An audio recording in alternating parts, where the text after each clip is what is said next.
So now that we have a good idea on a conceptual level of the role of the methods, we can move to understanding the organizational structures important in writing them.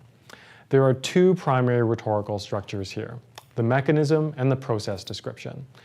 The first, the mechanism description, applies to the materials and equipment. The second applies to steps such as sample preparation, experimentation, data collection, as well as data analysis. What's important to consider in both structures, however, is the concept of providing context information first, meaning identifying first what it is or what does it do, or where does it fit into the research. And then after those are established, then you'll want to set up the basics of the description, which involves identifying how many steps or parts are involved, establishing keywords for these steps and parts to provide that description with some sort of explicit and clear structure. Now, once that context has been established, we need to figure out how we're going to organize that information, or what's the appropriate structure to use. Now, we might organize parts around their physical relationship to one another, or their proximity in space to one another, or we might organize them in terms of their role in the process. When organizing steps in a process, the most logical strategy would be chronological, but we might also have to ask ourselves whether or not we need to subdivide that large process or large structure into major parts or stages, particularly if things are going on concurrently in our methods.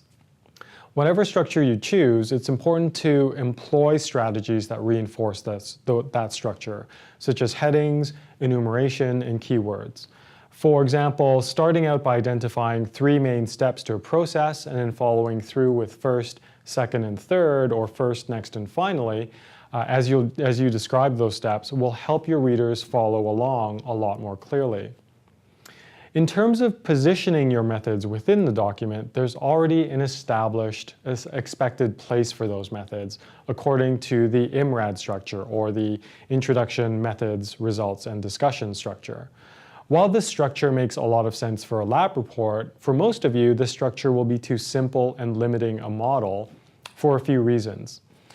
You may have 3 or 4 different experiments related to your thesis work, and then would have to provide an overall global level overview of your method, explaining how they fill the research gap, and then have 3 different, more detailed method sections, either in the same or possibly in different chapters, related to each of those experiments.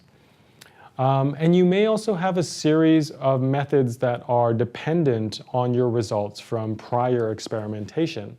This is particularly important in design work. For example, if you develop and test a redesign and test a design and then redesign based on the results of that testing, you'll need to show those results and discuss how they led to the new design.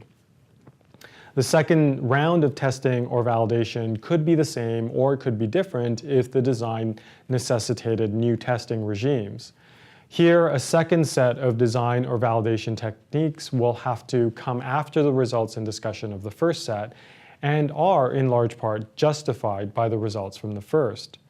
Now, depending on the nature of your research, the methods could comprise a single section or multiple sections.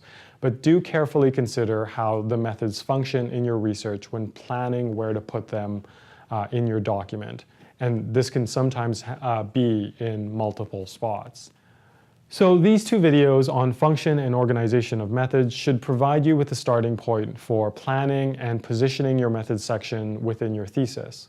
If you can answer the following key questions for designing your methodology, you should be able to start with first outlining your methods and then following through and writing them.